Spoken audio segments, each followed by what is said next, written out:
90च्या दशकातील गोष्ट आठवली आणि मनाला आनंद मिळाला नाही असं कधीच होत नाही. त्यातलीच एक गोष्ट म्हणजे प्रत्येक महिन्याच्या अमावास्या आणि पौर्णिमेला घरात बनवला जाणारा गोडाचा नैवेद्य. माझ्या घरी तरी अमावास्या आणि पौर्णिमेचा नैवेद्य म्हटला की ठरलेले दोन पदार्थ, एक म्हणजे गोडाचा शिरा आणि दुसरा म्हणजे गोड सुक्या शेवया हमखास ठरलेल्या असायच्या. त्याच नैवेद्याला बनवल्या जाणाऱ्या गोडाच्या शेवया कशा बनवायच्या ते पाहणार आहे. आजची रेसिपी आई आणि आजीने शिकवलेली रेसिपी आहे. शेवया तुम्ही पाहू शकता, अगदी मोकळ्या मोकळ्या तयार झालेल्या आहेत. खायला अप्रतिम लागतात आणि सगळ्यात महत्त्वाचं म्हणजे याच्यामध्ये आपण दूध वापरलं नाही, त्यामुळे ह्या 2 ते 3 दिवस आरामात टिकतात, अजिबात खराब होत नाहीत. करायला खूप सोपे आहेत. पटकन आजच्या रेसिपीला सुरुवात करूया. खरं तर माझी मम्मी आणि आजी पूर्वी या शेवया डालडा म्हणजे वनस्पती तूप वापरून बनवायच्या. साजूक तूपही वापरलं जायचं पण कधी कधी. पण आज इथं मात्र आपण साजूक तूप वापरून या शेवया बनवतोय. तर त्यासाठी एका कढईमध्ये आपल्याला 4 छोटे चमचे तूप घ्यायचंय. मोठा चमचा असेल तर 2 चमचे तूप पुरेसं होईल. आता हे तूप चांगलं गरम होऊ देऊ.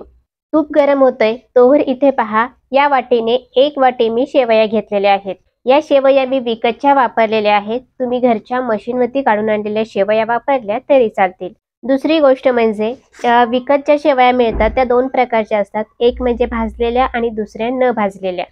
या इथं ज्या शेवया मी वापरते ते न भाजलेल्या आहेत. आता या शेवया थोडा वेळ बाजूला ठेवूयात आणि इथं आपलं तूप गरम झाले. तूप गरम झाल्यानंतर यामध्ये सर्वात आधी आपल्याला भाजून घ्यायचा आहे सुकामेवा.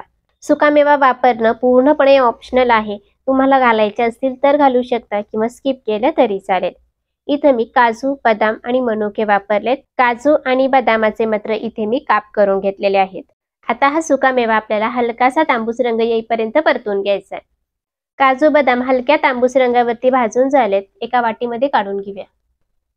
आता या कढईमध्ये साधारण 1-1.5 चमचा तूप शिल्लक आहे. याच तुपामध्ये आपल्याला शेवया परतून घ्यायच्यात. तर संपूर्ण शेवया मी कढईमध्ये घातल्या.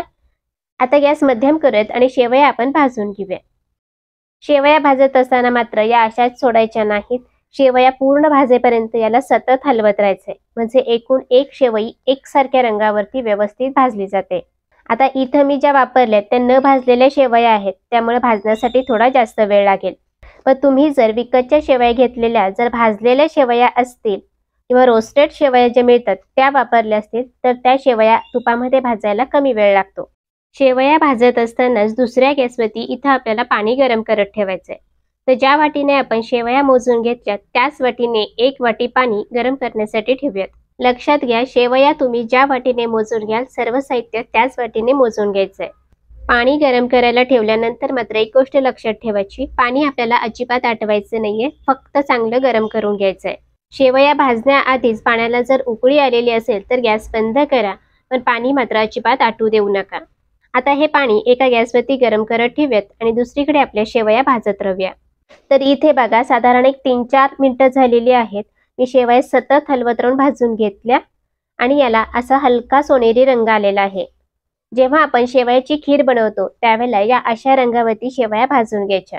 पण आज इथं आपण सुक्या शेवया बनवतोय त्यामुळे याला थोडं जास्त रंगावरती भाजून घ्यायचं. हलका चॉकलेटी रंग याला येईपर्यंत परतून घेऊयात. तर साधारण पुन्हा एक अर्धा मिनिट मी याला परतून घेतलं आणि असा डार्क चॉकलेटी रंग याला आलेला आहे. आता या रंगावरती शेवया का भाजायच्या हे तुम्हाला पुढे लक्षात येईल. मात्र शेवया थोड्याशा जास्त डार्क रंगावरती भाजून घ्यायचे.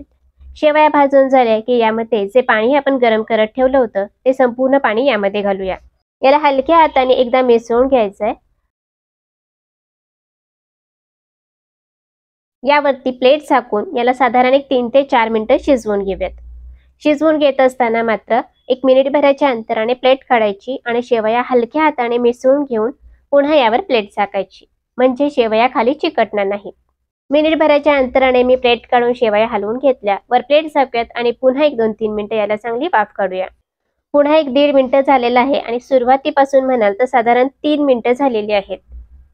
आणि आता शेवया तुम्ही पाहू शकता यातलं सगळं पाणी आटलेलं आहे आणि रंग सुद्धा तुम्ही पाहू शकता अगोदरपेक्षा खूप फेंट कलर याचा झालेला आहे. म्हणूनच शेवया भाजत असताना थोड्या डार्क रंगावरती भाजून घ्यायच्या, म्हणजे शिजल्यानंतर त्याचा रंग आपसुकच कमी होतो. जर शेवया सोनेरी रंगावरती भाजून घेतल्या तर शिजल्यानंतर त्या अगदी पांढऱ्या पांढऱ्या दिसतात. आता शेवया आपण चेक करूयात. हे पहा, थोड्याशा शेवया उलटण्यावर घेतल्यात. यातली एखादी शेवई चेक करूयात. अगदी परफेक्ट शिजलेली आहे. शेवया पटकन शिजल्या जातात, फारसा वेळ लागत नाही. फक्त शिजवत असताना प्लेट काढून याला हलवत राहा, म्हणजे खाली जास्त चिकटणार नाहीत. शेवया पूर्ण शिजल्या, यातलं संपूर्ण पाणी आटलं की मगच यामध्ये साखर घालायची. तर इथे मी पाव कप साखर आणि चमच्याने मोजाल तर 5 मोठे चमचे साखर इथे घेतलेली आहे. मगाशी तुपामध्ये तळून घेतलेला सुकामेवा यामध्ये घालायचा आहे. यातला थोडासा सुकामेवा मी शिल्लक ठेवलाय वरून गार्निशिंग करण्यासाठी. 1 चमचा वेलचीचे दाणे खलबत्त्यामध्ये ठेचून घेतलेले आहेत, ते घालून घेऊयात आणि हे सगळं एकजीव मिसळून घ्यायचंय. गॅस इथं मी मध्यम ठेवलाय आणि मध्यम ठेवूनच या शेवया आपल्याला परतून घ्यायच्यात. लक्षात ठेवा, साखर घातल्यानंतर प्लेट झाकून शेवया शिजवायच्या नाहीत, नाहीतर त्या वातट होऊ शकतात. याला हवं तर सतत तुम्ही खालीवर मिसळत राहू शकता किंवा अर्ध्या मिनिटाच्या अंतराने याला मिसळून घ्या, म्हणजे हे व्यवस्थित एकसारखं मिसळलं जातं. एखादी शेवई गोड किंवा एखादी शेवई सपक असं लागणार नाही.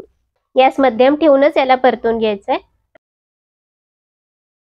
आणि हे पहा, साधारण 1.5 ते 2 मिनिटांमध्येच या साखरेला थोडंसं पाणी सुटून हे मिश्रण सुरुवातीला पातळ झालं आणि पुन्हा यातलं साखरेचं पाणी आटून हे या पद्धतीने असं घट्टसर झालेलं तुम्हाला दिसत असेल.